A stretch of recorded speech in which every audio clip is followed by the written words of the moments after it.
All right, happy week 5, everybody. Gonna get into the discussion post right now. I liked the video. It was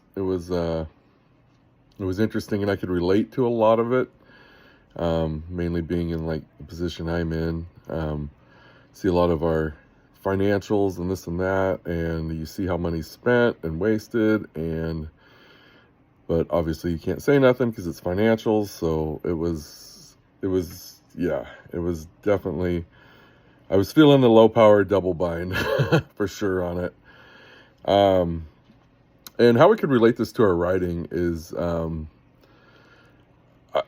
like the mama bear thing where you kind of advocate for others, and you take a perspective and not necessarily try to shove it down their throat, but just explain why you have that perspective. And that's kind of what I'm going to do in our writing assignment today, or this week, is just kind of explain that. And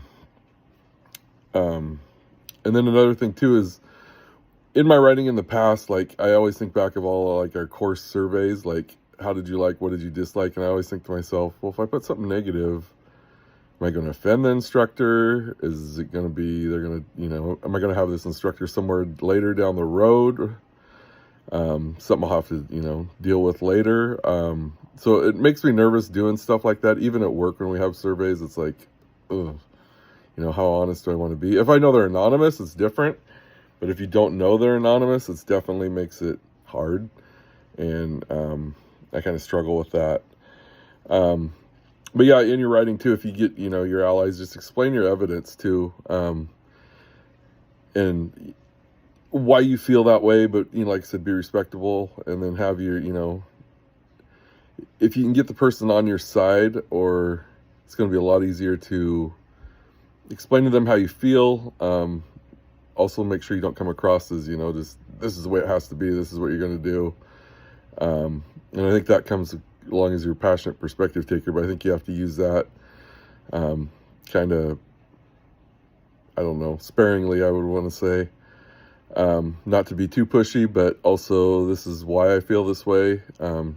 Like I said, just keep giving your evidence. I definitely, at work, this is a lot for me. When I have to call somebody out on something or say something, I always, try to be respectable, but also, this is why we do it this way. This is why this is done this way. There's policies and procedures. There's, how would you feel if somebody was doing this, or think of it as your own money you're trying to spend.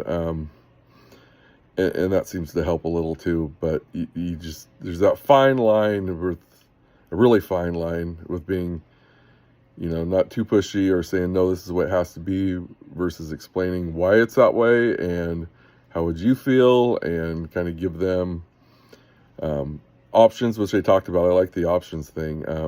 You can either do this or we can do it this way too. And I liked his perspective that, when you do give options, you're not demanding something, you're giving them a choice, which I think that's what a lot of times we're looking for, is a choice on stuff. And I think even in your writing, you could, say, give your perspective, but also have another option. Hey, it's this way or this way, but still kind of get the same result, and not, maybe not shove it down their throat so hard. So anyway, that's just kind of my take on what we watched. I, like I said, really liked the video. I could relate to a lot of it. It was, interesting, and yeah, so I hope everybody has a good week 5, and I look forward to hearing everybody's comments. Thank you.